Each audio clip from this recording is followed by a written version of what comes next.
All right. Okay. Okay, let's try this again. Thank you.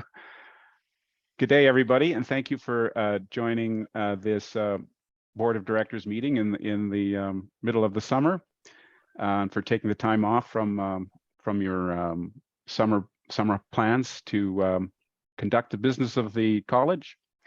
We have, I think, a fairly straightforward agenda today, but I wanted to start by just indicating that this meeting is being recorded publicly for the public. It's a public meeting. The public can attend.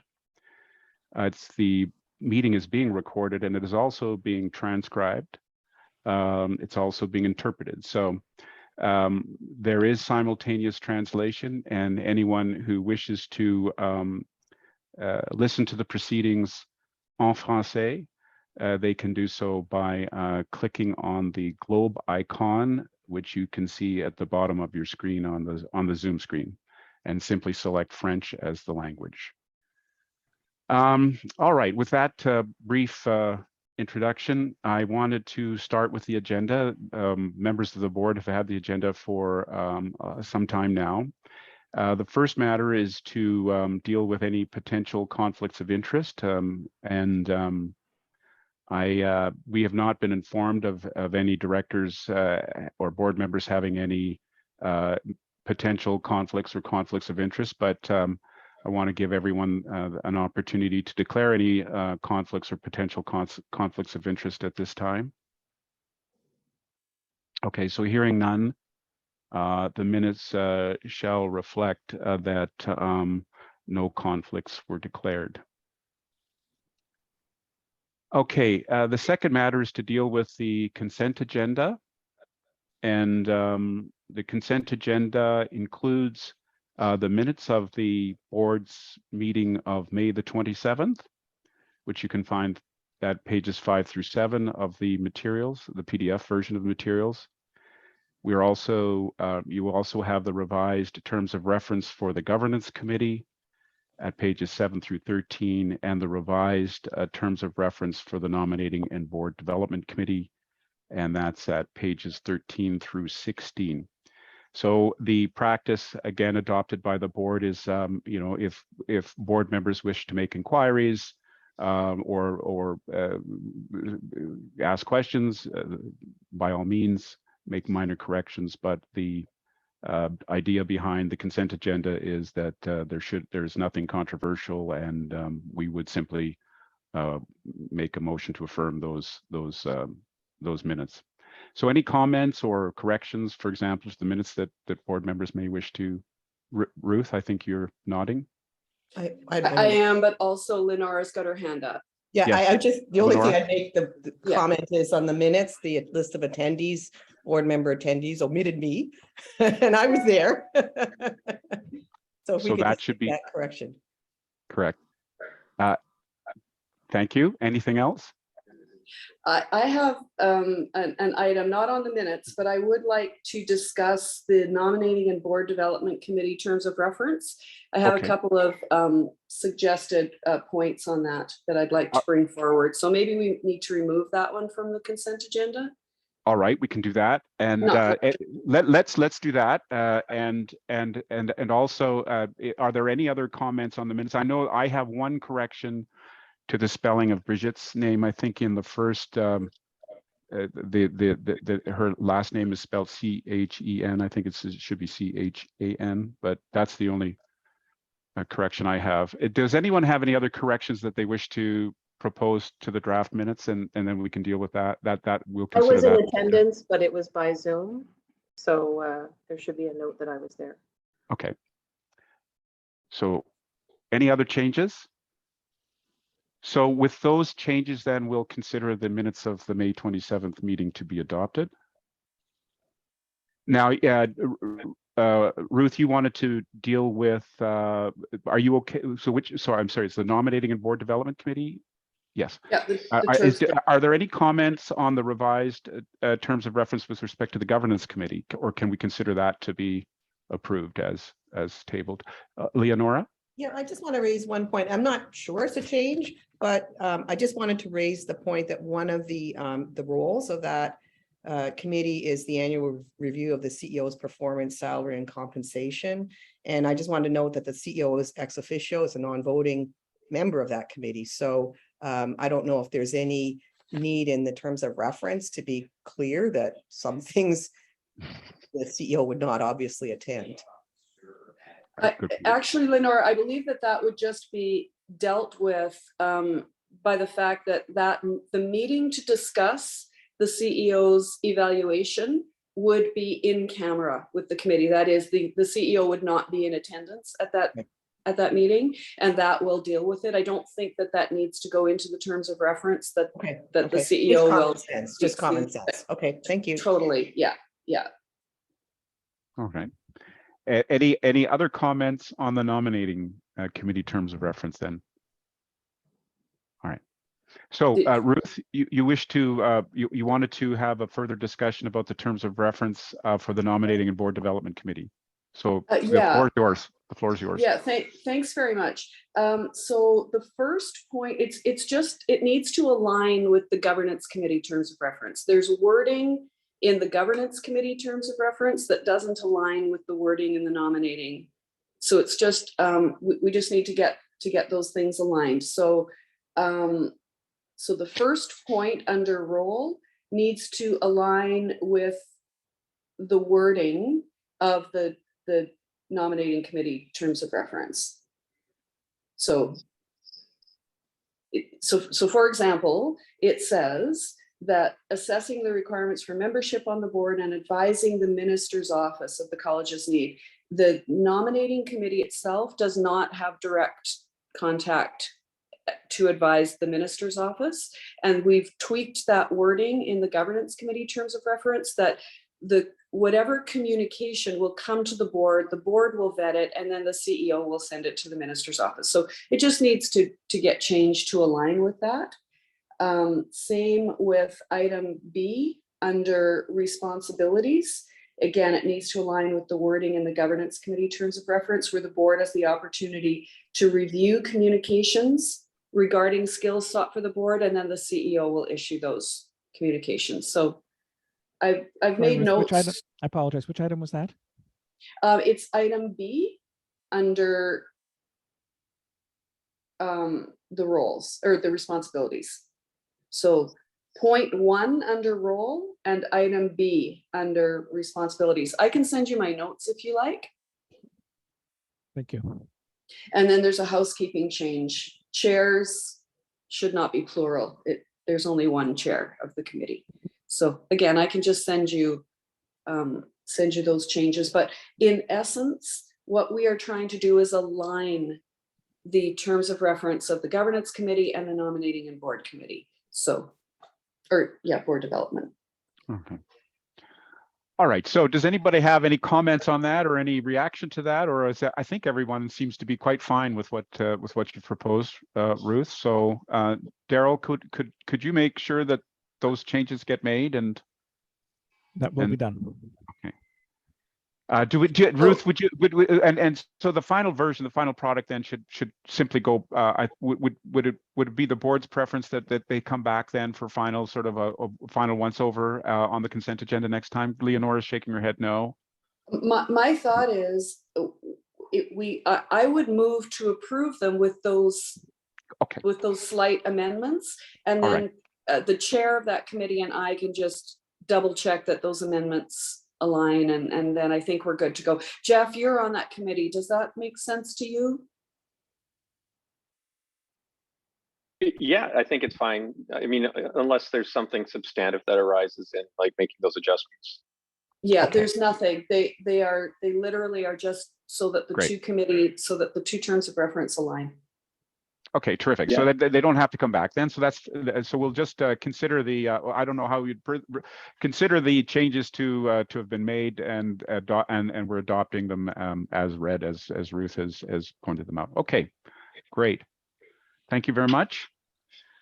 So we're now completed the consent agenda.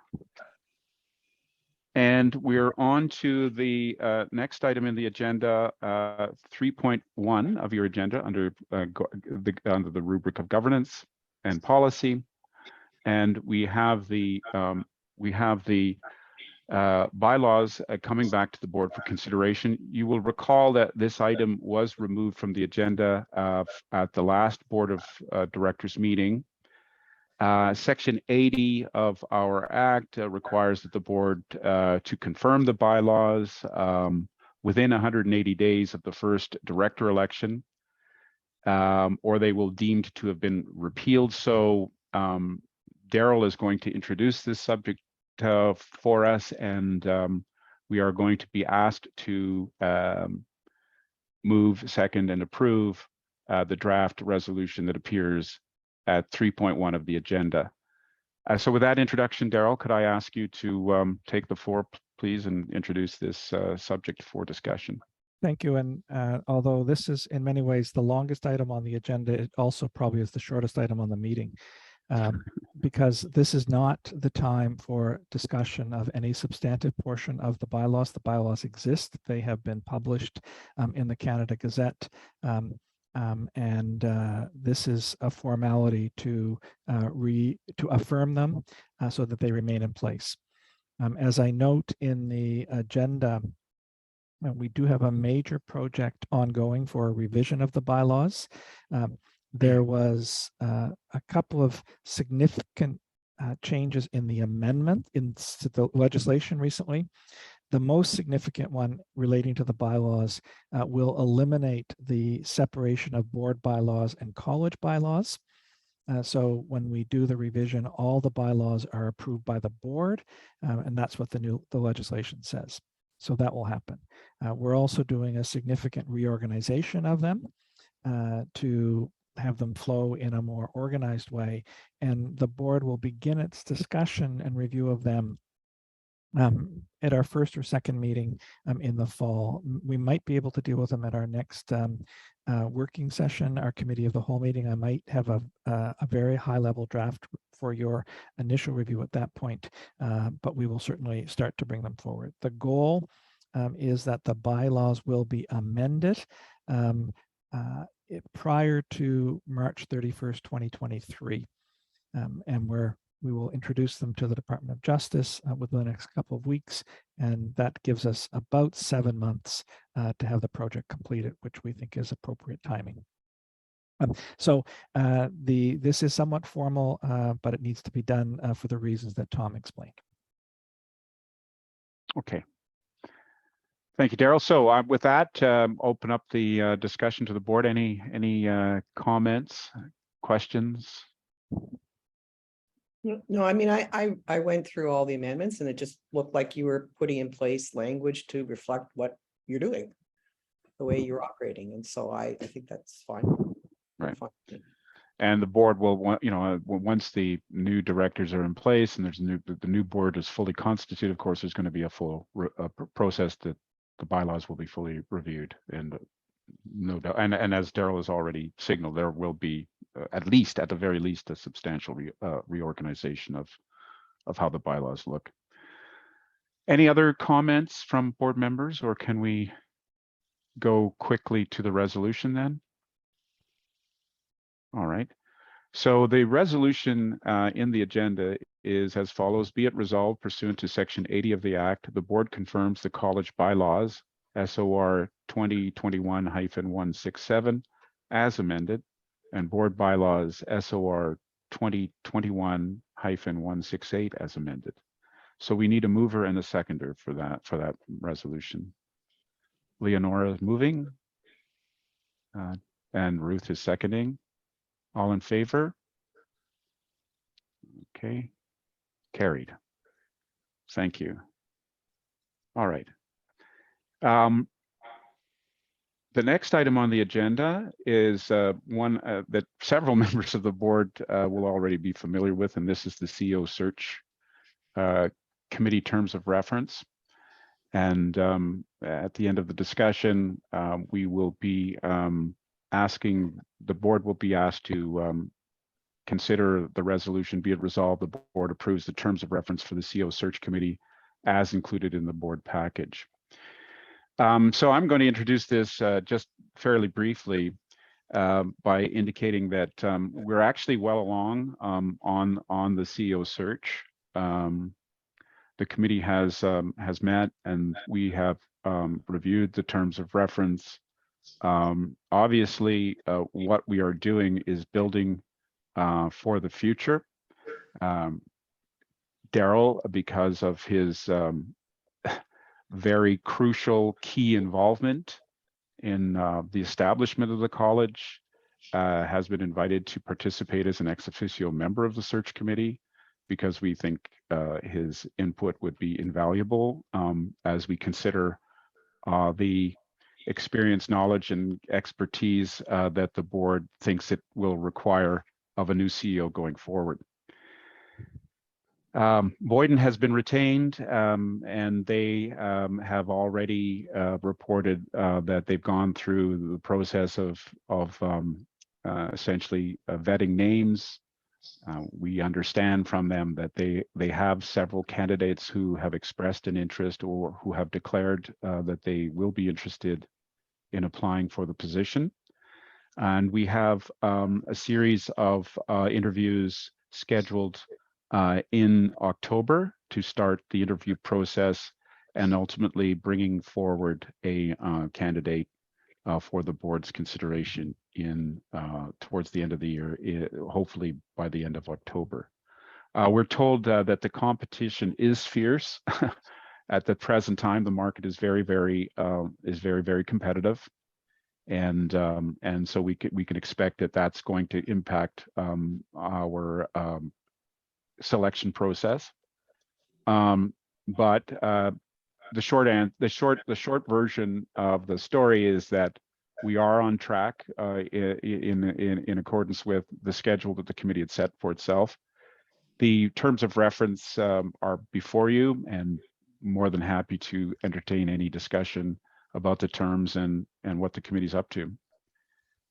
I don't think if any members of the committee would like to add anything to that, Ruth, please, by all means, go ahead.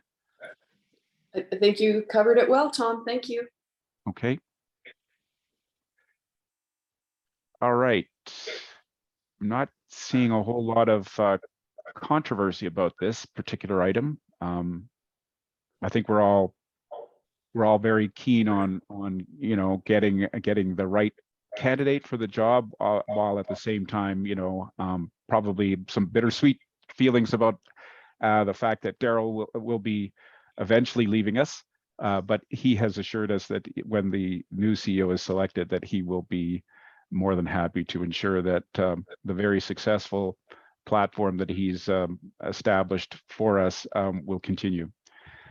So if there's any, unless there are any other comments or questions, I think I would like to get to the resolution, since there's no point wasting any further time if everybody's okay with it. So the resolution is there, as I've said. The resolution is as follows: be it resolved that the board approves the terms of reference for the CEO search committee as included in the board package. Do I have a mover? Jeff, seconder. Ruth? Actually, let's let Leonora second it. since I'm on the committee, Leonora? yeah. Or I was thinking maybe Karima would second it. Yeah. Or thank Karima could better, second yeah. it. Okay, Sounds good. Karima is seconding it. Great. Okay, I all in definitely favor? raised my hand. All good. Okay, thank you. All in favor? Okay, I think it passes. Thank you. Bridget, Andrew, I'm sure you'll let us know if you've got any problems with it. Okay. All right. The next item then is a review of the 2022-23 business plan. Daryl? I can't hear what Daryl, I think you're on mute. Okay. I'm going to put the material from the board package on the screen so I can have it in front of you if there's anything in particular that we need to address. There are a couple of high-level issues that I want to start with, and then, but before that, a broader question which the board will need to come back to later today when it looks at committee reports, because I think the nature of reporting to the board on a variety of areas where it needs to provide oversight is crucial. And so a combination of written and oral reports is probably where we'll end up, but it will be an issue that the board will want to address. I did a very brief memo to you that identified some of the key highlights in terms of the business plan. You'll get an opportunity a little bit later in the meeting to see the progress we have made with our work with Ventia. And that also ties into our compliance with the Official Languages Act. So you'll note in our statutory memo to you with regard to compliance, we note that we are now in full compliance with our obligations under the Official Languages Act because the bilingual portal is up and is slowly being rolled out, and you'll get a chance to see it for yourselves. I have referred already to the bylaw revision project. That involves a number of staff painstakingly reviewing drafting, as well as trying to address some of the broader principles. I just want to highlight now and reiterate a couple of things I have raised previously with the board, and you'll get tired of my repeating them, but I think they are really crucial. One of the key areas that we will need to address in the bylaw revision is the nature of information we're entitled to receive from licensees in order to properly meet our risk approach to regulation. Risk relies on the possession of reliable information and data, and that will be important for us to make our risk matrices more robust and reliable.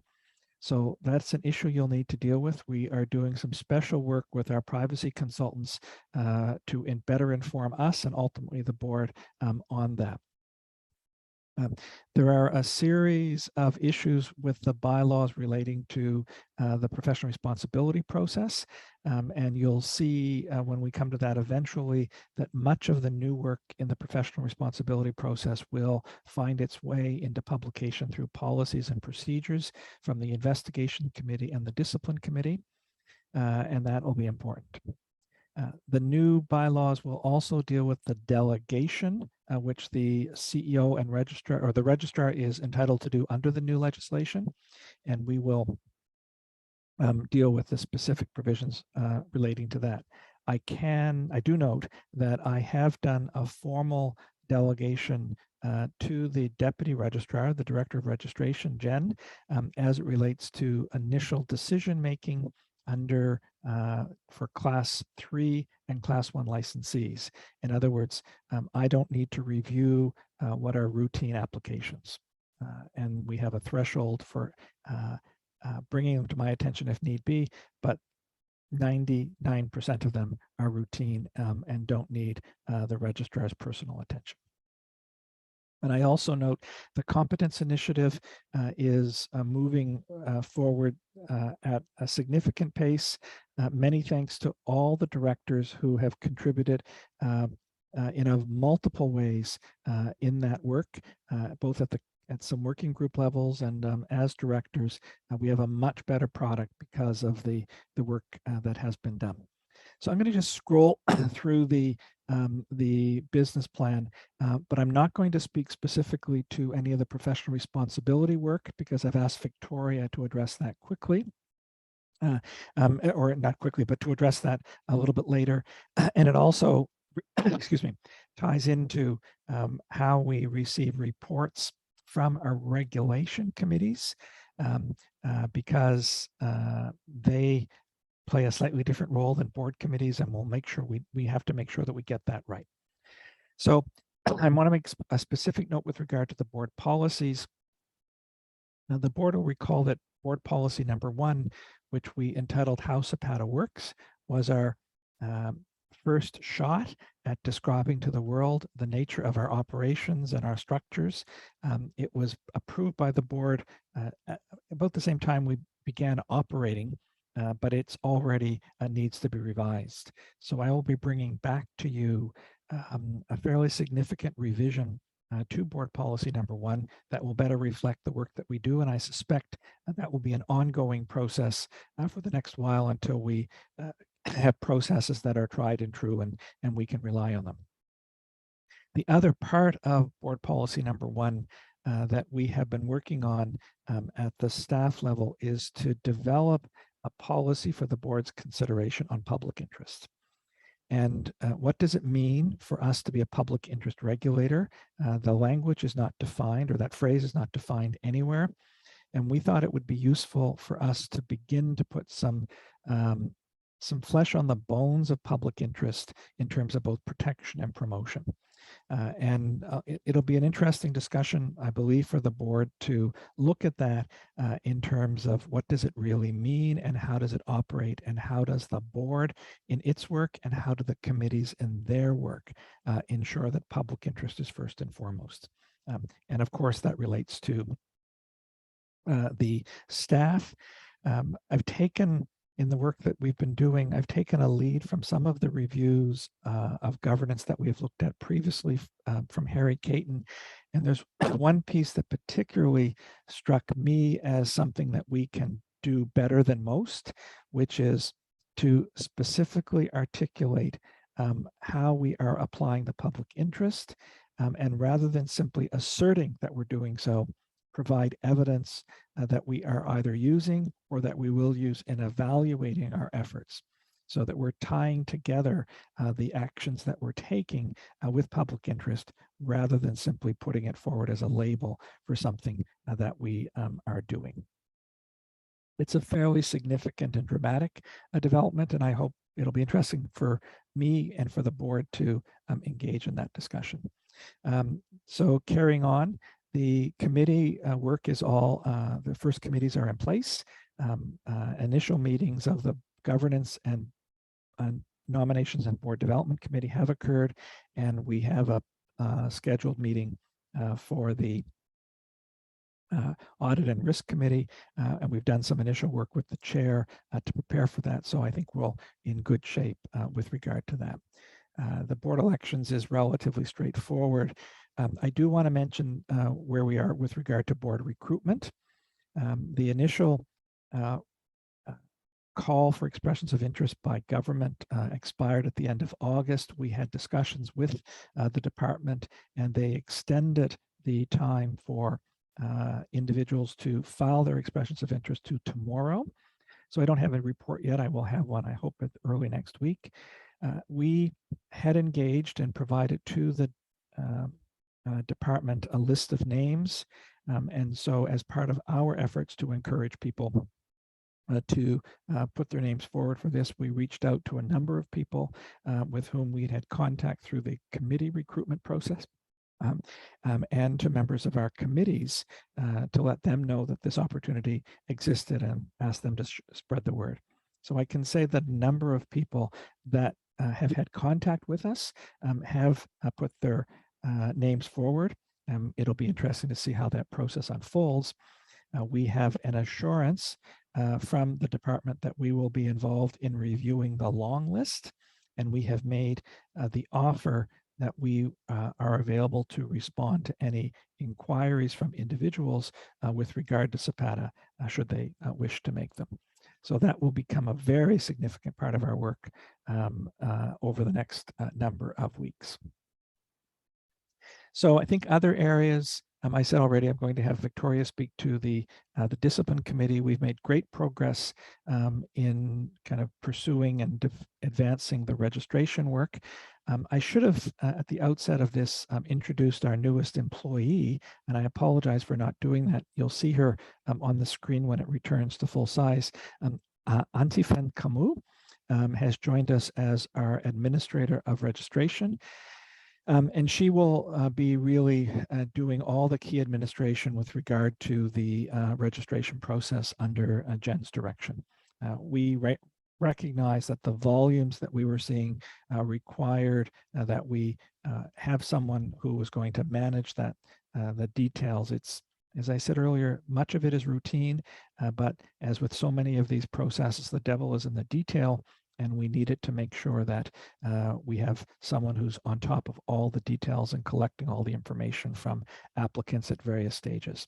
So we're thrilled that Antifan has joined us. She's been with us for just under 2 weeks and has very quickly taken a bunch of responsibilities and advanced much of the work. The finances, I don't really have anything to say with regard to that. We are on track and the financial statements are in your materials. And just scrolling through, the communications work continues to evolve. We have taken the work that we did a few weeks ago as it relates to the communications planning and strategic communications, and we're continuing to advance each of the items on that agenda.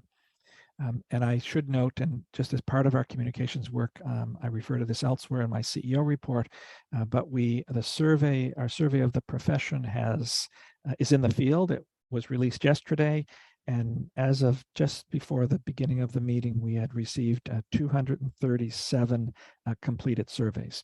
So that's good. We're encouraged by that. Hopefully there'll be 2 or 3 times that before we're finished, but it's still very important. And we've had some really good engagement from members of the profession who have both asked us, why are we asking these questions?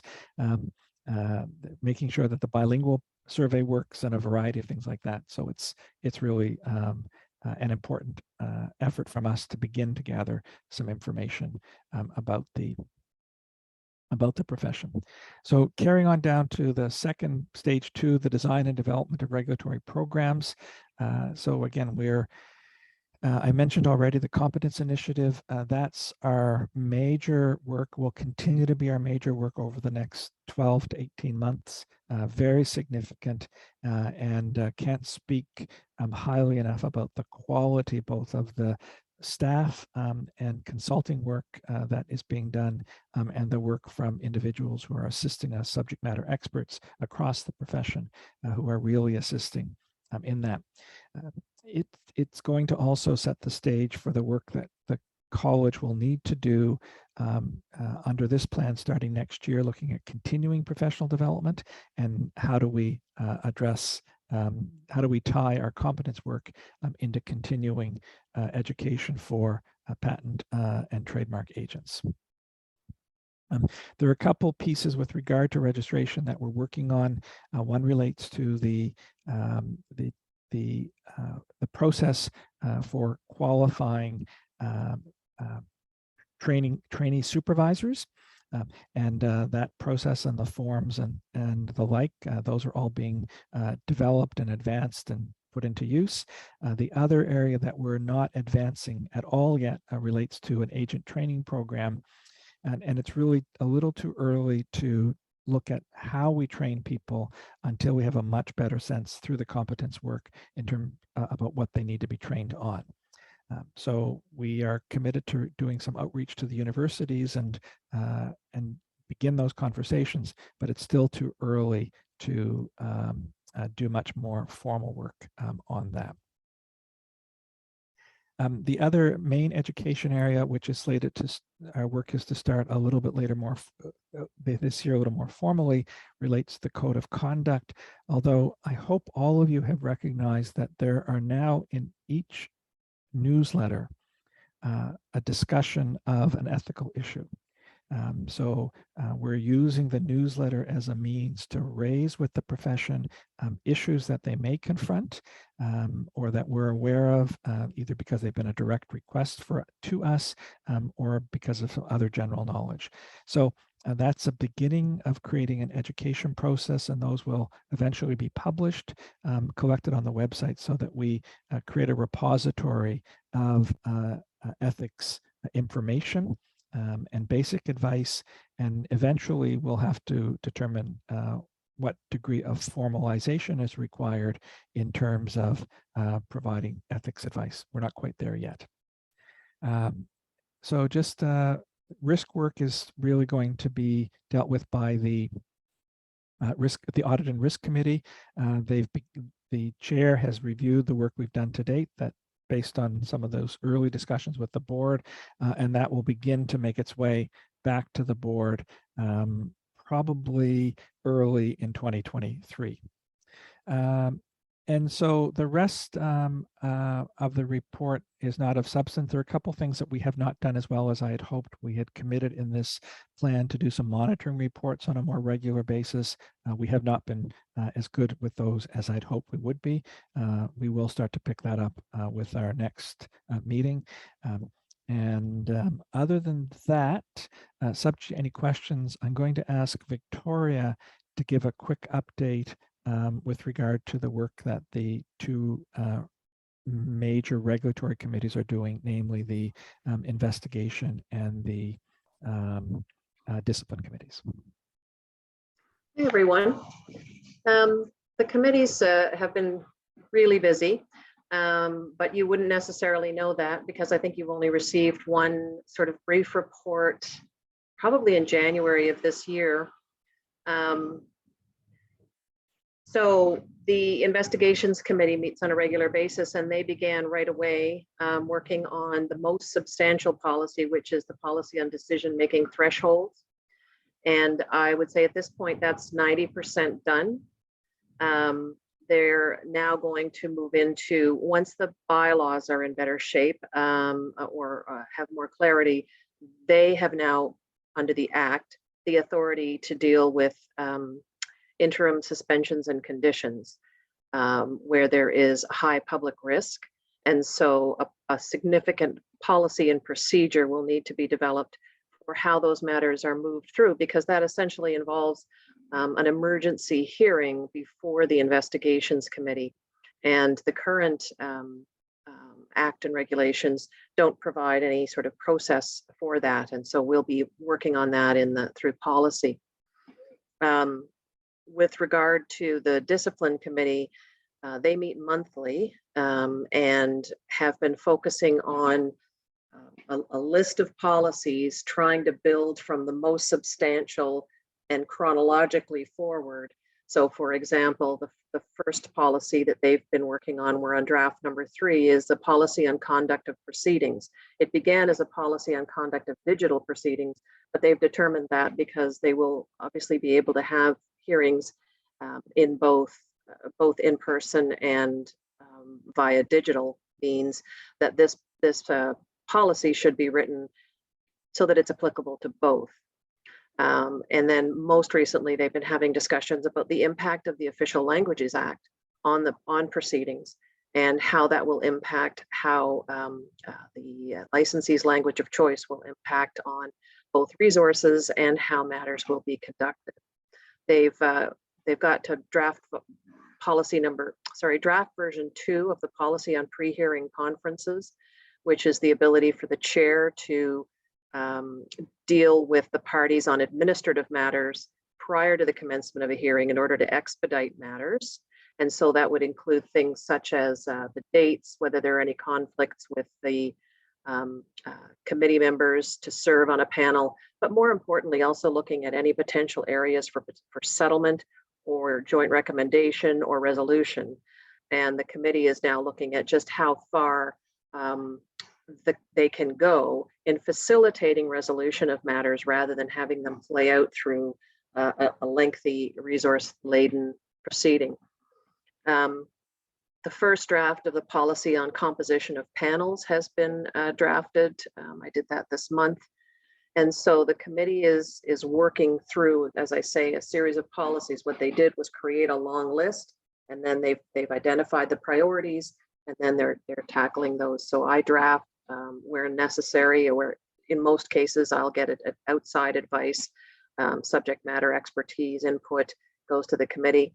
The important thing is that both the investigations committee and the discipline committee obviously are committed to posting the draft policies for public comment through the posting of the board's materials.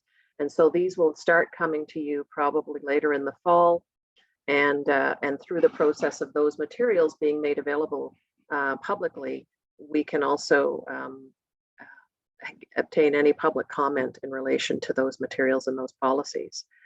The third area that we'll need to be now focusing on, because of the amendments to the Act, relate to the registrar's authority to dismiss complaints. And so the Act doesn't provide much guidance, except now in the new section 70, I think, or 76, where it will state that in the following circumstances, the registrar cannot dismiss a complaint. And so that then provides the framework for when the registrar can dismiss a complaint. But again, we need to have some flesh on those bones. And we're also going to need to have a procedure similar to that with the registration committee, where there's a process for a request for review or appeal of registrar's decisions to dismiss complaints.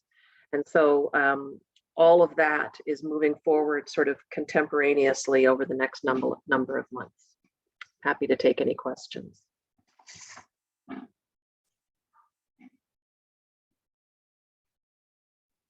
Tom, that's a review of the business plan from operational and the core regulatory side. I don't So have a let's question. open it up for discussion now. Ruth, please go ahead. Yeah, I don't have a question. I just wanted to say, huge compliments. Thank you. That was an excellent report. Victoria, really appreciate hearing that update from you. You have really helped to paint a picture of the incredible work that you're leading in that. So thank you so much. And Daryl, thanks for the great walkthrough of progress on the business plan. Really appreciate it. Love the public interest piece and how you're going to come up with some recommendations of how we might, measure our results focused through that lens. So that's super exciting. So thank you both. Okay, any other comments, questions, concerns? Not hearing any. Let me just echo Ruth's comments, Daryl and Victoria. Great work. I mean, I think this is exactly the work that we all signed up for. It's great to watch all this stuff, all these really important pieces being developed through the experience that you folks bring to the table. So, chapeau. And it looks like full speed ahead. Tom, if I So- could just add one small thing, because it really relates to kind of both sides. And I didn't mention this specifically in my presentation or in the report, but one of the things that's happening, as you know, the College of Immigration Consultants is, I'll call our sister regulator, in that they were established about the same time that we were. They're a much larger organization, have a much longer history in terms of their work, but they're still dealing with legislation. So we're maintaining relationships with them at a number of levels. So I think in the end, we'll share some of our committee members. Some people will serve on our committees and theirs, which will provide a really valuable crossover.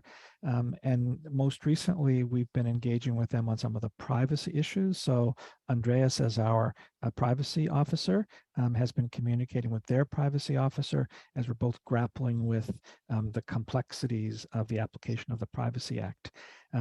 The specific requirements that we're managing right now is we have to report to both the Treasury Board and the Office of the Privacy Commissioner with respect to both privacy and the access to information, and those reports are being prepared. They are, and we will share the more formal reports with the board later. Well, it'll be later this month or early next. We do have a deadline that we're aiming for, which is to have them into the minister for tabling in Parliament by the end of August. But raising some very interesting issues, some synergies, and some challenges. So just wanted to add that. Okay, any questions or comments arising out of that addendum, if I can call it that? No?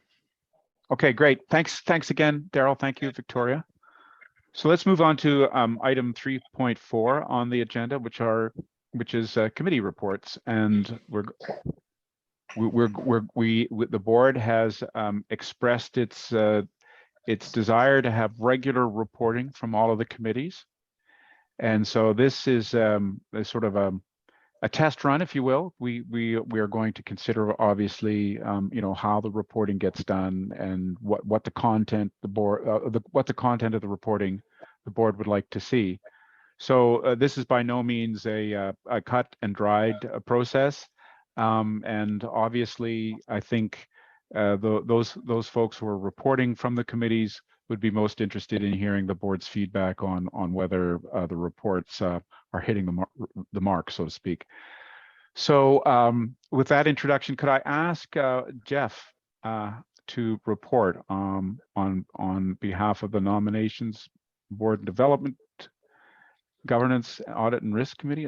Well, actually, which one? You're just reporting on one of the committees, I think, which is the Audit and Risk Committee. Am I right? No, Nominating and Board Development. Nominating and Board Development. Okay, go ahead.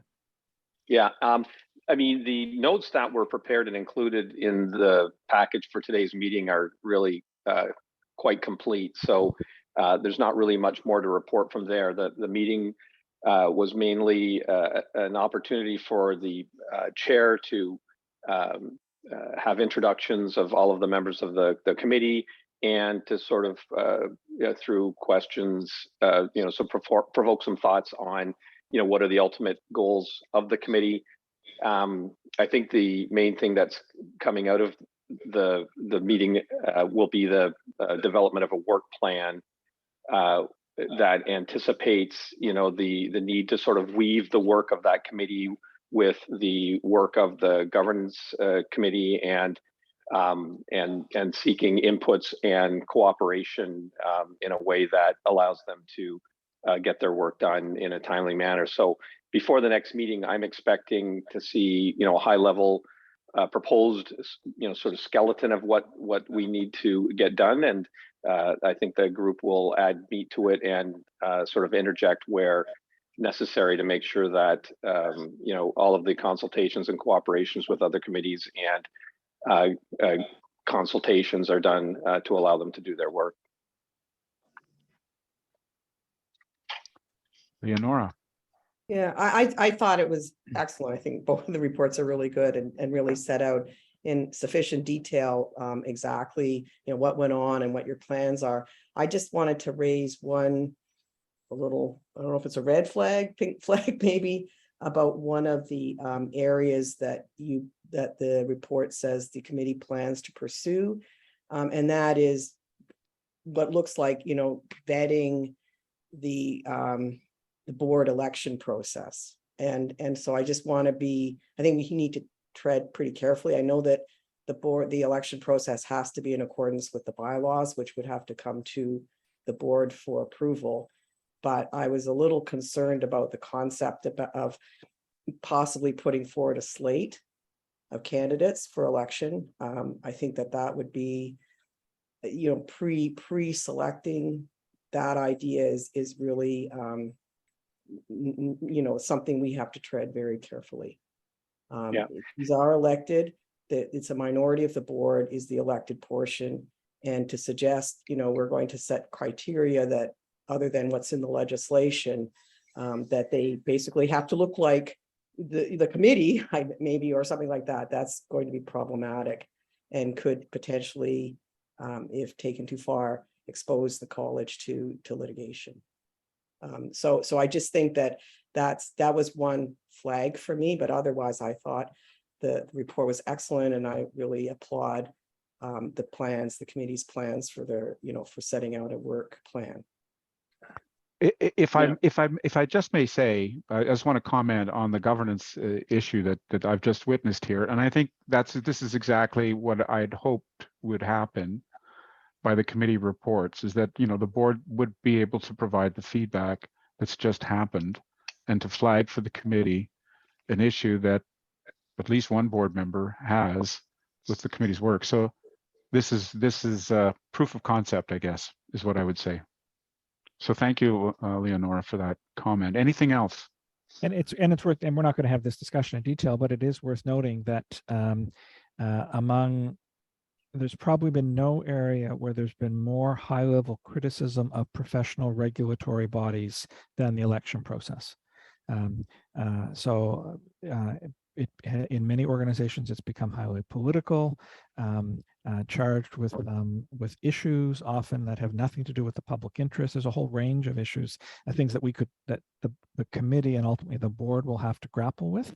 And so the terms of reference for the committee mandate that they must review the election after each. They must review the elections after every election, and I think it behooves us to be willing to look at all sorts of alternatives, because we pulled together the last election process very, very quickly. There was no consideration of alternatives.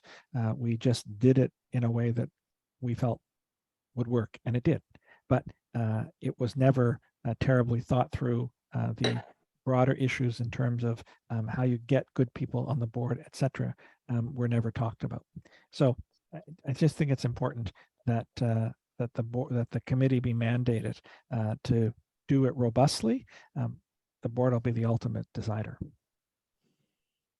Yeah, and I mean, it's worth noting that it was just brought to the committee as something to consider and review. It's not necessarily to mandate change, but I concur with everything that Daryl said. I've read some of the Caton reports on other professions and how their election processes sort of injected the wrong sort of attitude in the board. And, you know, I certainly think that it's worth looking at. So it's simply a look and see, not necessarily a mandate to change.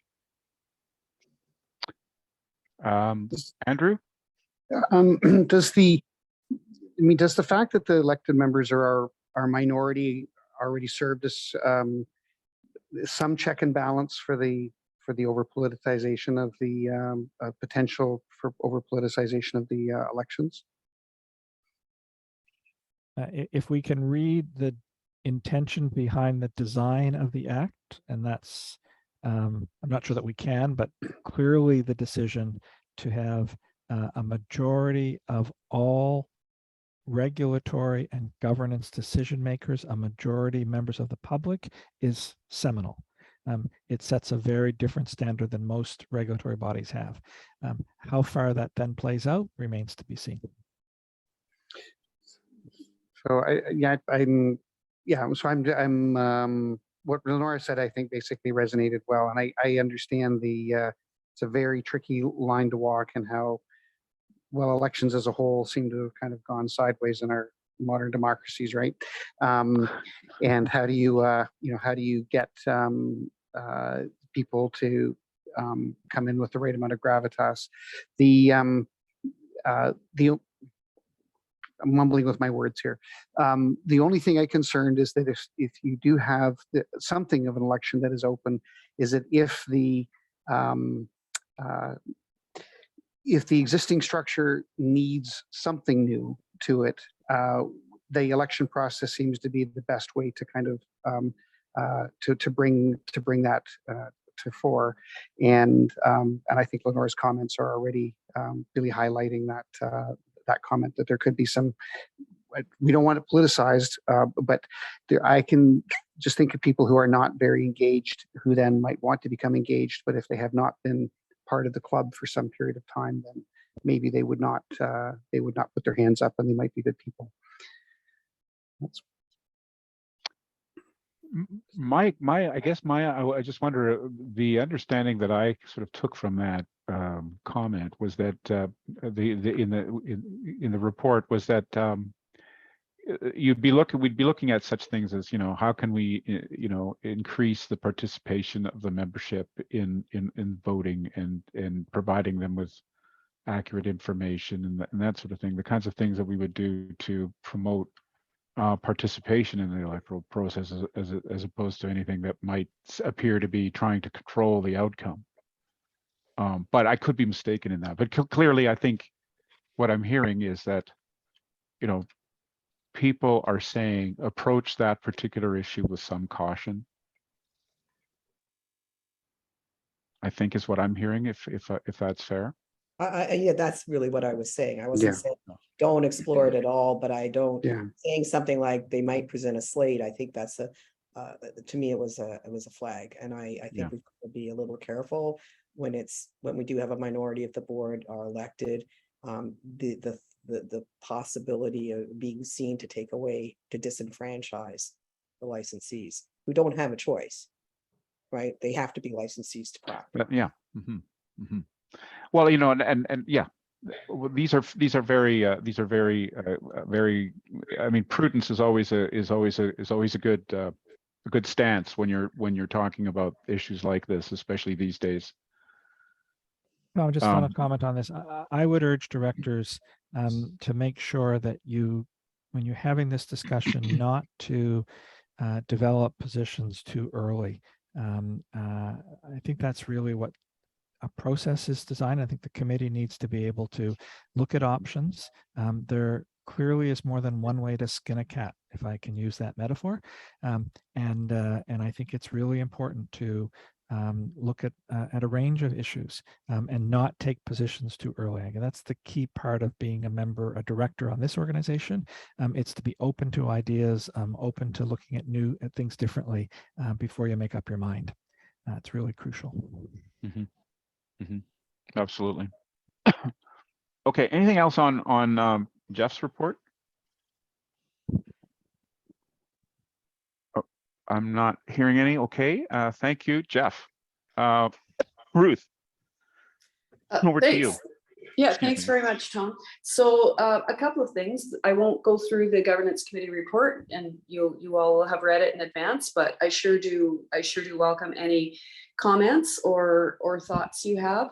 In particular, I would like to invite feedback on the item in the governance committee report where we have made some recommendations for board consideration. So the governance committee is recommending that the board itself develop a work plan, and that the board's annual or biannual work plan include things like, first of all, how does the board ensure that regulation, the way we see it and the way we define right touch regulation, how do we ensure that that's being done properly? So there were a few suggestions about developing performance standards for the regulatory functions, and then metrics to evaluate and report to the board on those regulatory performance standards. So we're recommending that the board develop that, that the competency map creation and regular review. We are working on that right now, but we believe that that should be part of an annual or biannual work plan, that competency map is reviewed regularly. The exams, regular assurance that they are relevant, fair, administered well, etc. Training, regular assurance that training is aligned with what's required of candidates and is aligned with what's being examined. So certain things that the board needs to keep a line of sight on, and we are recommending that the board develop a work plan to ensure that. So just curious as to what everyone's thoughts, especially yours, Tom, as chair of the board. Do you all agree that that's a good idea? Do you see it differently? Just wondered about your thoughts on that.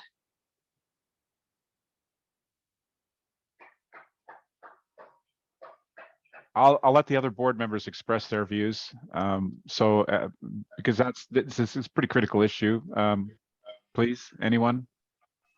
Yeah, I guess I would be interested, Ruth, to understand what you mean by develop a work plan. Is that develop like, Daryl's talked about, and it's something I do agree with, having committees report who are doing different types of work. And do we, mandate a schedule for that? Is that the kind of thing you're thinking of? No, more than that, actually, Nora. So in addition to the committees, each committee, by virtue of their terms of reference, creates a work plan and will report quarterly to the board on their work. This work that we've outlined in here, this is work that isn't being done by any committee. This is work that the governance committee believes is the board's work. It's not committee work, it's the board's work.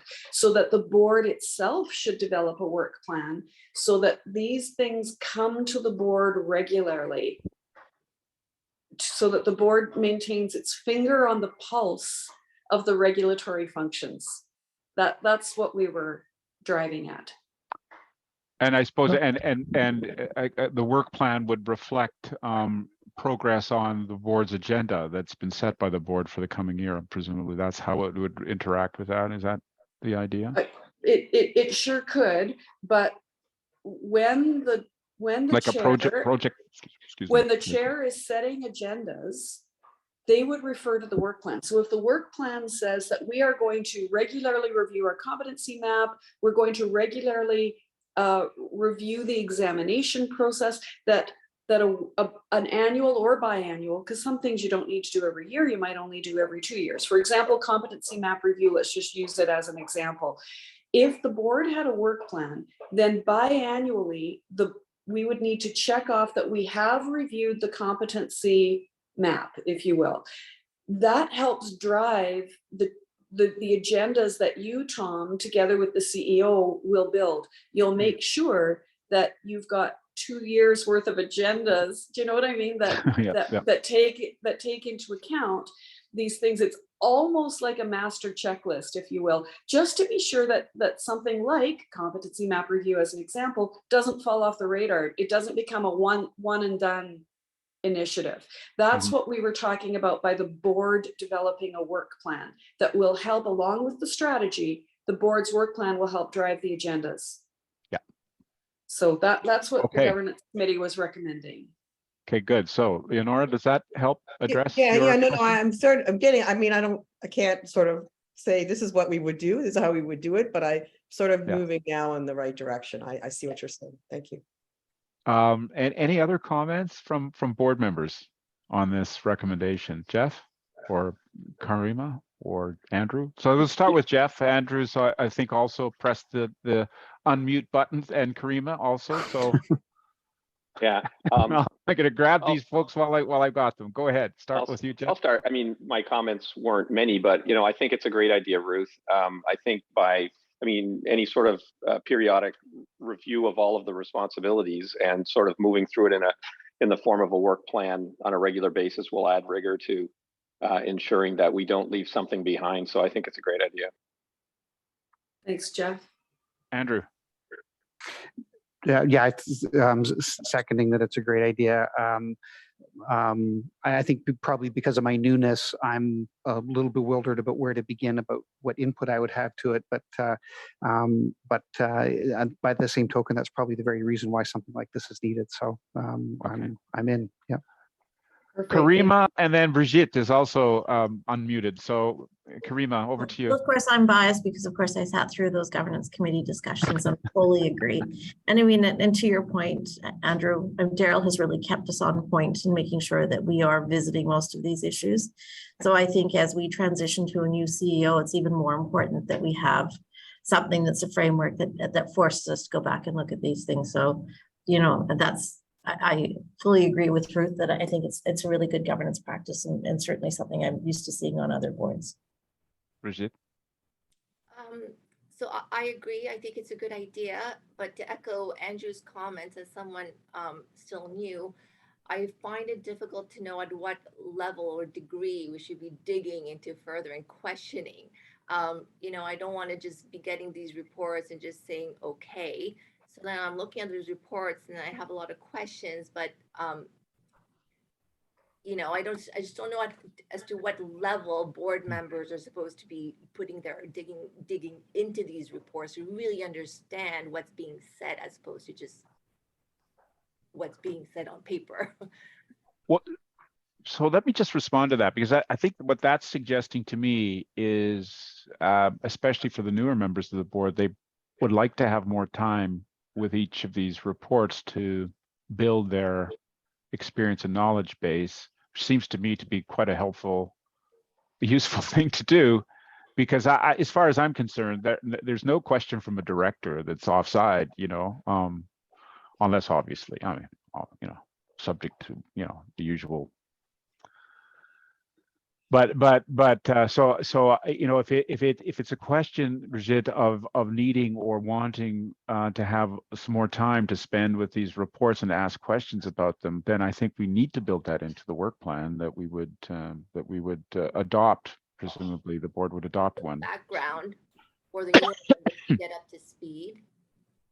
So I just want to clarify two separate issues that There Okay. isn't something on the table is the board is going to receive reports from committees.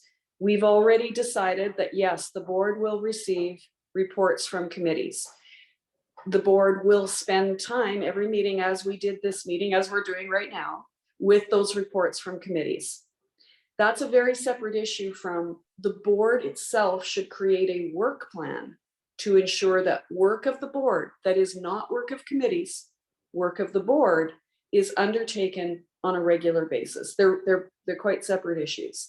I really echo Tom's point that no question from a board member. If you've got a question about a committee report or information in a report or anything, in fact, you should really feel free to ask it. If, for example, Brigitte, if you were to ask something about the governance committee that I felt was maybe a deeper dive than we necessarily need to go into in a meeting or whatever, I can always say, you know what, that's a good, here's my overall answer for the board, but I invite you to attend our next governance committee meeting and listen in, or let's you and I have a one-on-one call. Like, we, as colleagues, we should encourage one another to have conversations outside of the board meetings as well. If there's something that those of us who are on committees can help flesh out more for the people that are not on our committee. So just total open conversation, total transparency. I completely support what Tom's saying on that. Yeah, and I think the only way I agree that the issues are not you know, they're separate issues. I think the link though was the suggestion that, for example, part of the work plan that we would adopt would include making sure that it's built into or baked into the work plan, that there's a regular review at regular intervals that the directors are comfortable with, to review the work of each committee, you know, to make sure that it's being done regularly. That was I think, and then Brigitte sort of said, you know, we got into this, but I agree with everything you've said, Ruth. So, Brigitte, is that are you, do you have anything else to add to that, or No, any response? Or Ruth's comment that perhaps just attending some of the committee meetings themselves would be helpful, so that when I actually get the reports, I can say, okay, yeah, that was considered, and then yes, it's approved, or this Sure. was. Well, that's always, I think all you need to do there is just put up your hand and let us know, let Daryl know, and it shall happen. You know, you can, you know. So, Yeah. could I just, Leonora? Yes, please. Yeah. So that's a great segue, because I was going to ask that question too. So Daryl had asked us, the new board members, not to attend the first meeting of the governance and then the nominating committee, so that you had a chance to sort of coalesce as a committee. I see you're having another one. You didn't finish your work, but can we now participate? Are you comfortable with that if we audit your committee meetings from now on, or do you want to have a second meeting just on your own? Just my gut feel is that's the reason for the second meeting was actually to finish the first meeting. Lenore, Yeah, I know, exactly. It just went, it went so it's your decision, Ruth. You could let us know. It's just an extension of the first meeting. But what the original intent on that, when we all were together in May and chatting about it, was board members will be asked to sit on committees. That my thought was, let's give people that first year to kind of get their feet wet, orient themselves with the work of the board, maybe attend a meeting or two of committees to understand, of all the committees, which is the one that speaks to my own personal passion that I might want to volunteer for. That was really the intent of that invitation. But Daryl, I know you've got thoughts on that as well. I do, and I'm not one that does favor open committee meetings. I think that committees need to do the work that's assigned to them and develop their way of operating as a small group. And I do not favor, and having, as a matter of course, directors being invited to sit in on committee meetings, even as it's to observe them. Now, that's not an absolute. I think there are ways that you can steer around that for purposes that Ruth is just describing, in terms of as part of an orientation, as part of a planning cycle. And I think if you are crisp in terms of what the purpose is, then that's quite different than saying any board member, any director can attend any committee meeting at any time. So I think there's somewhere in there that we can create the policy that will work to serve the purposes. And what you want is educated directors, and you don't want to put obstacles in front of them to prevent them from becoming educated. So I think we can make it work. I would actually say, just in response to that, I think that that's actually a policy question that needs to be mooted, because I'm not sure I agree with that as a policy. Because I mean, we're talking about committees of the board of directors. And I think if the proposition is that directors cannot observe committee meetings, which are subcommittees really of the board, I think that's a proposition that should be mooted and adopted by the board. So I'm wondering if the governance committee might want to consider what the appropriate policy might be on that, because I think that's probably where it should go. Yep. Is that, yeah, we can certainly put that, add that to our next agenda. So again, just to reiterate, the intent when we talked about this in May was an orientation. That is in that first year, so that new members can decide which committee they want to be on, that new members in their first year are invited to attend committee meetings so that they can decide which committee they want to be on. But it isn't to deal with Bridget's comment that she'd like to understand better the work of committees so that she has better context for the reports. So it's not intended to be an open invitation. Otherwise, why would we have committees? So I feel like it's more of an orientation idea. That was where it started. But yeah, I appreciate that. I suppose I do appreciate that. I do appreciate that is a view. That is an approach to governance. Another approach is the one that I've articulated. So, for example, the Law Society of Ontario that has adopted a governance rule that says that any bencher can participate in the meetings of committees of convocation, but they have no right to vote. They have no right to they have a right to speak, but they have no right to vote at committees. But they do have a right to audit, and they're not entitled to reimbursement of any expenses for attendance at those meetings. So it's fully voluntary. So that's a kind of a halfway measure that allows boards to fully participate, for example, in the formulation of a policy. Because and that in a larger organization can be quite critical, because if you don't get in on the ground floor, you end up just sort of on the floor of convocation in public, taking pot shots at a policy that you've never had any input into. And we have to be careful about that, I think. So I think that that's an issue that's worth debating and worth consideration by the governance committee. But I think back to the point I think that we started on, which was the work plan. And I think what you're hearing, Ruth, from the board is resounding consensus that we should definitely adopt that as something we should do. We should, like the committees, have our own work plan that we would work to. So how do you want to go about that, Tom? How do you want to go about creating a board work plan? Well, I'm open to suggestions. I know that, like, for example, again, I go to the example that of the two major regulatory organizations I've been involved in, and other law societies, and they develop, each of these boards that I've been involved in have work plans, and they get developed generally in a process that involves directors prioritizing what they consider to be the work, through an active participatory process where, staff and governance take you do the environmental scan, You get inputs from staff and from other sources to say, okay, what's on the horizon? What do we need to do? And you prioritize those things.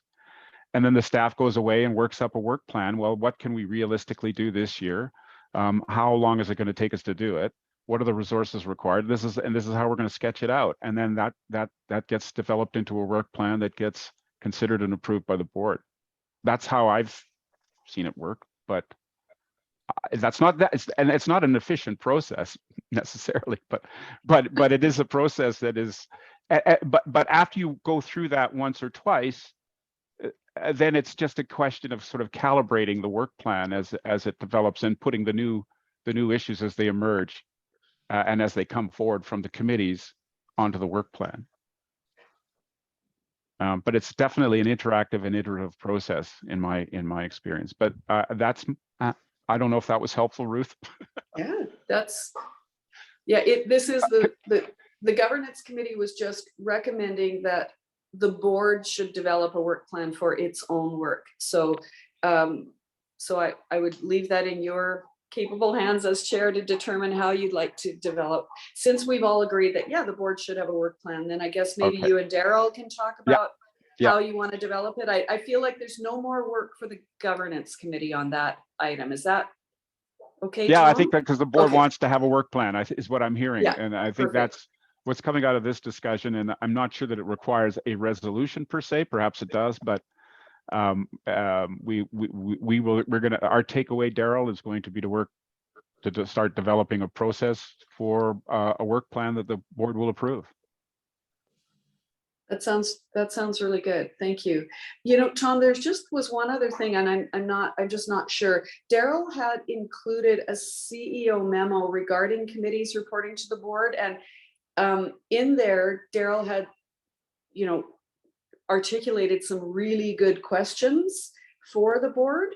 So I'm just wondering, is it your intention to address Daryl's questions in his memo at this meeting, or is it your plan to include those questions specifically at a future board agenda? I just wasn't clear on that. Well, Daryl, what would you like to do? They're your questions. And how would the board like to deal with them? I'm not going to dictate how we should deal with those questions. Daryl, how would you like the board to deal with them? I think we can spend as much time as we want, but maybe efficiency in terms of taking on the last two segments of discussions we've had is maybe with your agreement, I'll begin to develop the board's work plan with Tom and Ruth as chair and vice chair. Build some of these items in terms of, I think the key thing for me that the board needs to focus on are two items. One, accountability and oversight. So how does it ensure that it's appropriately accountable to itself and to the public in terms of the work it does? So that raises issues like board evaluation, CEO evaluation, and the like. And then oversight is how does it make sure that the committees are doing their tasks, both the board committees and the regulatory committees. And there's a different role, but you know, we've created independent regulatory committees, but independence doesn't mean that they're off on a frolic of their own, and nor is it anybody suggesting that. But it is a very fine balance, and I think it needs to be put in writing. So I can take this based on the discussions that we've been having and begin to build some of the things in a work plan. And so things like meeting with committee chairs. I talked earlier about how we failed to do monitoring reports, but my approach would be that on a scheduled basis, the board should be looking at each key CPATA activity. Some of them are regulatory, some of them are I'll call them operational. They may not be purely operational in terms of my responsibility, but we've used the example of communications and strategic communications. We've talked previously about government relations. There's a variety of items like that the board is the ultimate, has ultimate responsibility. So let me work with Tom and Ruth to bring something, and maybe we can begin that discussion at our next committee of the whole meeting. That sounds great. Okay. Thank you. So the board can be assured that we're going to bring that, we're going to put our heads together and bring something back to the board to look at during our next committee of the whole meeting. Okay. Can I just make one final comment to Ruth on her Yeah. report? I think Yes, that Leonora. the attestation, the annual attestation is an excellent idea. Thank you. We all read the code of conduct and then we forget. And it's nice to have an annual reminder and to have to attest to the fact that we actually read it. I think that that's an excellent practice. Perfect. Thank you. Thank you. Always, it's never a bad practice to be reminding ourselves of our ethics. Never, never, never. And the more the better. I agree completely. Thank you. Great. That concludes my report, Mr. Chair. Okay. Now, I think before we move on to the, I'm looking at the time now, and I think so I don't interrupt the flow of the next few items. I think Ruth, if you wouldn't mind, would you be able to take over for the balance of the meeting? Because I know that I've got a whole bunch of people that really want to chat with me before we go into court in the next before I go into court.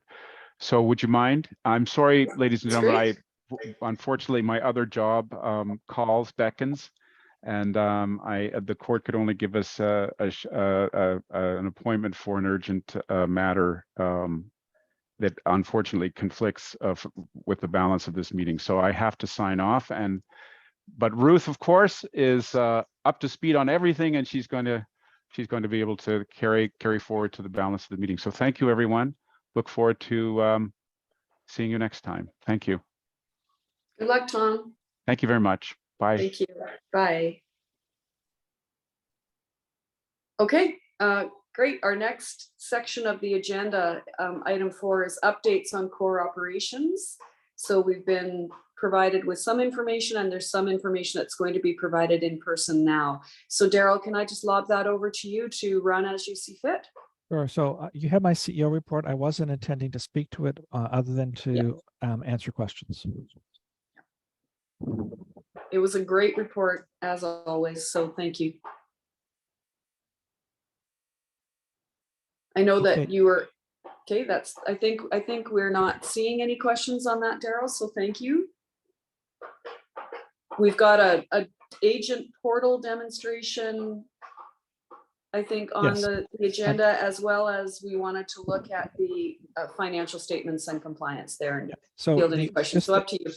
The only item I want to specifically draw to your attention with regard to my CEO report relates to the acknowledgement that I failed to file the director expense report in compliance with the bylaws at the time of the annual report. I just missed it. And the information that is attached to my report is the information that will be filed. When I copied and pasted it into my report, there are 3 columns, and the 3 columns are simply 2019, 2020, 2021. And on the left-hand side, it was remuneration. On the right-hand side, it was expenses. So that will get published. Okay, then I'm going to ask Andres to give a very quick update, just to give you a quick look at the new portal. So Andres, I'll turn it over to you. Hello. Hi, everyone. So I just wanted to give you an update on the work that we've been doing on the agent portal and the online register. As you are aware, when we implemented these platforms back in June 2021, they were offered in one language only. So we had a problem, we had a challenge, and we started to come up with a solution. We started with 2 objectives in mind. The number 1, which is comply with the Official Languages Act, and at the same time, minimize the impact on end users that were already using the platform. So what we did is we had to start the migration to a new platform, which is completely different from the one we have now in terms of the backend configuration, in terms of the technical configuration. But the good thing is that this platform now supports 2 languages. So you see on the screen here, for those of you who are familiar with the platform, you'll notice that it's very similar. Just as a disclaimer, this is a test environment, so this is not real data. In the business analysis lingo, we refer to that as a production environment. So this is not a production environment, this is test. So you can see that it's very similar to what we have on the front end. So that's part of the objective of minimizing the impact on end users. The only difference here is that we have now on the upper right-hand side of the screen, we have now a button to toggle the language. So as you can see, so now anyone can just have the same contents of this web page in French. It's the same when we go to the online, to the public register, the same button appears here. And the content, the essence of the public register remains the same. We have implemented a few minor improvements that were included in the new platform, such as the ability to filter by type of license, and some customized text that allows a member of the public to have a better guide on where they're looking for. So we continue the work with the database provider to ensure a smooth transition to a fully bilingual agent portal and online register. So we also have the online register in both languages. So as you can see, someone can toggle from one language to the other at any time. Just let me get the answer to this question.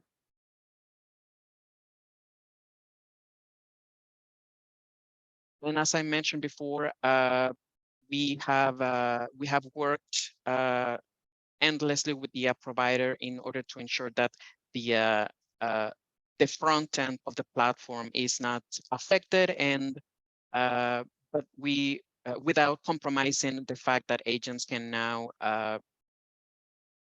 toggle anytime between one language to another. So we encounter some challenges along the way. One of the trade-offs of this new platform is that we lost some customization unique to the college. However, I have been working closely with the database provider to ensure that we have at least, as a minimum, the same technical configuration that's programmed in the back end of this platform that will allow us to continue with our critical operations. So this means that we are not signing off on giving this platform a go live date without making sure that none of our critical operations are compromised. In terms of next steps, we have identified some blockers, some technical obstacles, and we are working with the database provider in order to get them resolved. The next step will be to coordinate the data migration for a launch date, and we are estimating that this launch date will be at the beginning of fall. And also work on other modules such as the complaints module and the application portal module that since our approach was not to boil the ocean, we implemented this transition in steps. So the last step of the process is to now that when we are on the new platform, we will start the work on incorporating new modules offered by the database provider. So that is what I wanted to share. Any questions or issues that you would like to discuss?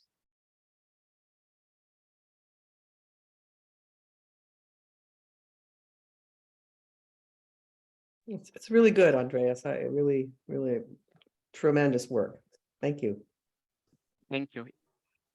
I agree. And, what I really like about it is I don't know, there's a good feeling about it. It's really the spirit of inclusion, I think, that you've managed to capture here. And so thank you.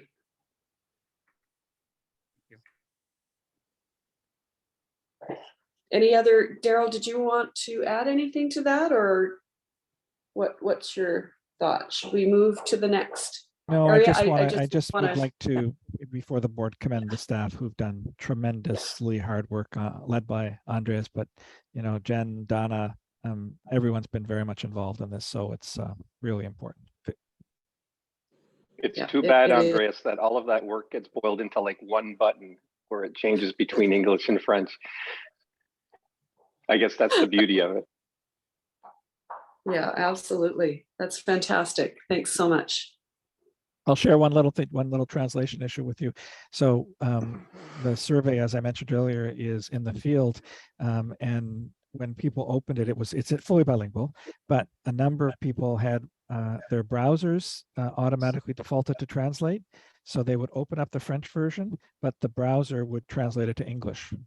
So then they were calling us and saying, well, where's the French version? And we said, it's there, but your browser was being more powerful than we were. So. Oh my gosh.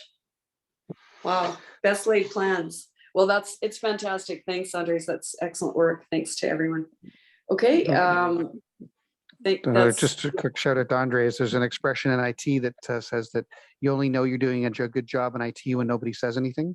So amazing work. Yeah. You know And that, don't you? it cannot be. Yeah, and that's actually the essence of, you know, this project, is that as I mentioned at the beginning, we didn't want to have any impact on, you know, agents or members of the public who are using this platform. Even though we're making changes in the bone structure, we still wanted to keep the same dress, if you will. That's fantastic. Absolutely fantastic. So thank you. That's great. So The other Daryl, reporting item relates to financial statements. You Right. have them before you. Sean is on vacation this week, so he's not with us. But I think you can look at the statements and know that we are we remain in solid financial footing, and we have done cash flows and planning for the remainder of the year till that we start the renewal in 2023, and we'll be fine. There are nothing exceptional, so we're fine financially. that's great. And I did notice that you added the Languages Act compliance to your compliance certificate, as we had noted in the minutes from last meeting. So that's fantastic. Thank you. I'd like to open the floor. And I will, now that I mentioned earlier, because no matter how hard we try, there are certain things we just don't know about. So I mentioned earlier the fact that we have to report under the Privacy Act and the Access to Information Act. So again, that's another statutory compliance that we will note for the board, that we have met our obligations, because I'm not sure that they specifically resonate to you, but you should be aware that we're doing what we're supposed to be doing. That's a really good point. So you'll actually add that into your compliance report? Yes. Add another line item? Yeah, that's a great idea. Perfect. Thank you. Okay, I'd like to open the floor now to any questions on the financial statements or the compliance statement. Thoughts, questions, comments? I feel like we're good. So I'm going to take Andrew's comment about hearing nothing is good news. That's we talk about that in the finance world as well as the IT world. So it looks like we don't have any questions on that area, Daryl.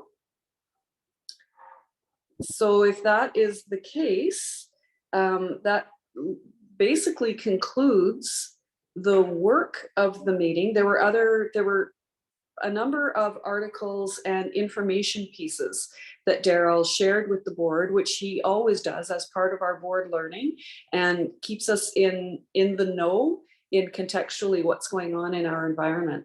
That's important for us in terms of our insight that we exercise within the organization. Are there any comments or thoughts for Daryl about any of the information materials that he presented?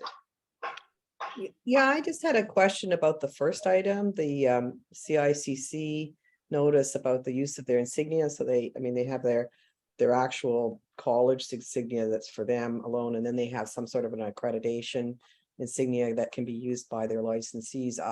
I mean, are you suggesting we should be doing something similar? I would be, it's an interesting idea, and I'm sure Bridget and I, and maybe others have lots of experience with it, but I'm not sure that whether we need that for trademark licensees. We came upon it, Donna and I came upon it. We thought it was intriguing. I'm not putting it forward for anything other than to let you know that this is what's being done. You know, insignia are used to some extent. There are a variety of ways in which professional status is affirmed in other professions. I think the most common or most well-known one would be the professional stamp used by engineers and architects that they can then affix to an official document that they have prepared. So I thought it was intriguing, and I'm more interested in what directors think rather than making any specific proposal. I mean, there is something like, for example, the Law Society of Ontario, several decades ago now, they introduced this idea of your accredited specialist in certain areas of law, and they had processes for getting that accreditation that you could then put on your letterhead. That process, by the way, they're abandoning. Oh, okay. Well, there you go. New news. So it's just, but I'm just curious. I'm just not sure. I mean, I suppose we could talk to the membership if they think that would help them in marketing their services to be able to put some sort of an accreditation statement or logo from the college. It's an interesting idea. I guess we haven't had it, and so it's sort of intriguing to think whether to see. I don't know, Bridget and Andrew, if you have any views on that, since you're both in private practice. My initial thought was it's something to keep an eye on, but I don't know if we're ready to go there yet. Maybe it's part of the, once the communication is out more and CPATA becomes more, I guess, well known within the licensee world, like all the licensees. But it's definitely something to consider. I'm just kind of trying to think like where they would be using our logo. Practice, right? I mean, we're regulating the fact that they can say they're an agent. So it's something to think about. Yeah, so a few thoughts come to mind. One is that some of the changes look like that there's a lot of things you really can do before CPO now without being a registered Canadian agent.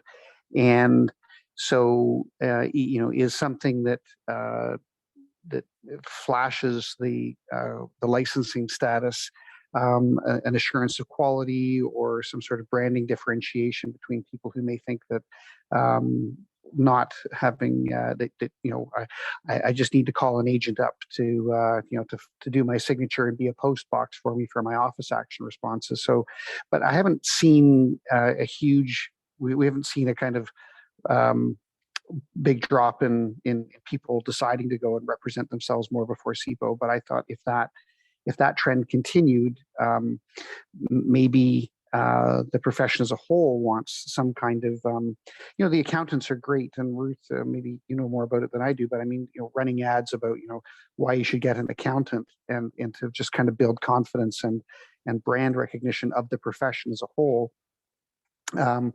So I'm introducing a much broader topic. This would be a sort of subset of that, and I think we should keep listening and keep open to it. I think there's there may be something that the profession needs more of needs more status, and that's what brands and logos and things like that can do.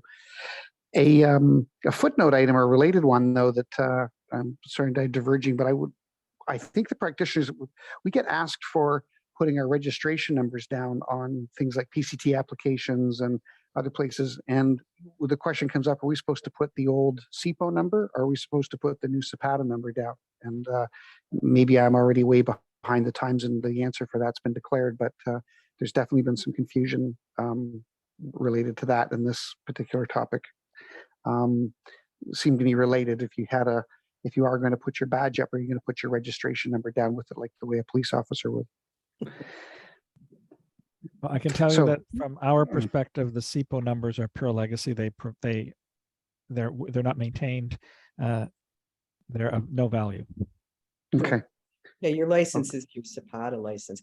Just back to this point, the only advantage, well, one advantage I could see of having some sort of a certification mark is that if the college is not going to actively pursue unauthorized practice, this is a kind of a simple way to deal with it, because people who clearly are not licensees won't be able to, if they try to use the certification mark or the accreditation mark, then that just becomes a trademark infringement issue, which is simpler to deal with than unauthorized practice.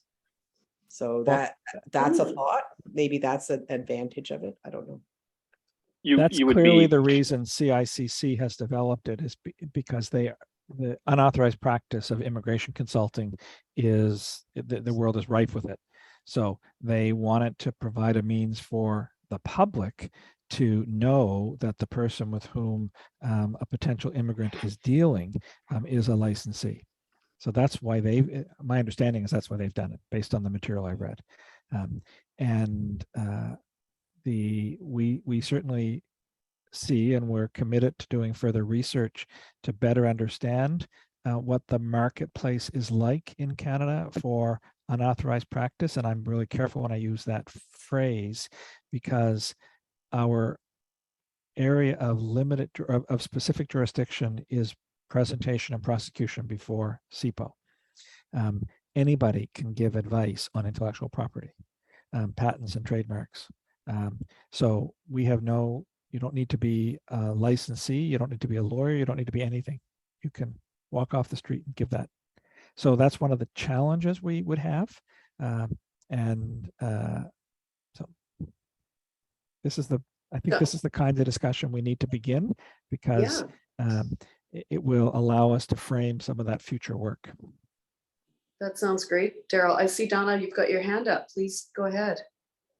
Sure. I have a few things to say, some of which are within my scope and other things a little bit just ideas.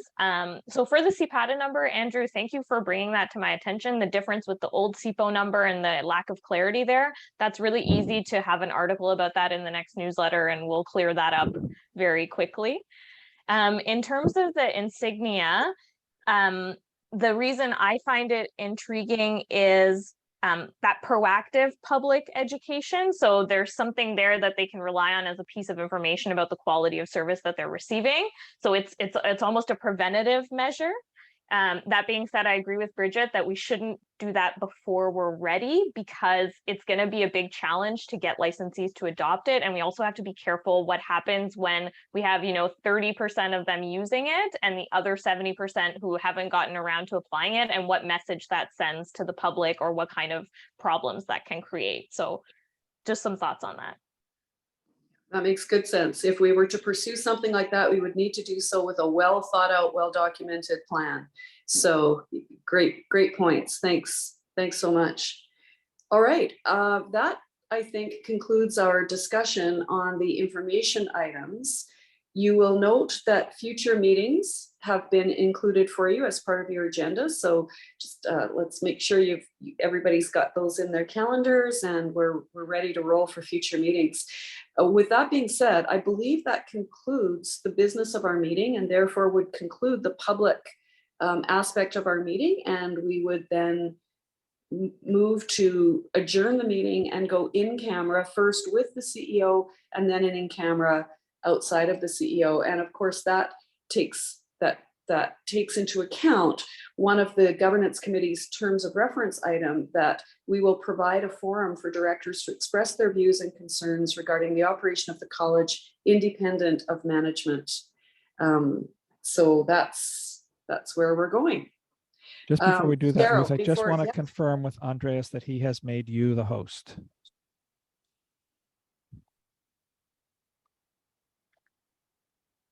I'm doing that right now. Thank you. Sounds good. Does anyone So- have any concluding comments they would like to make before we adjourn the official meeting? So we can then thank the staff and the interpreters for being with us today, and they can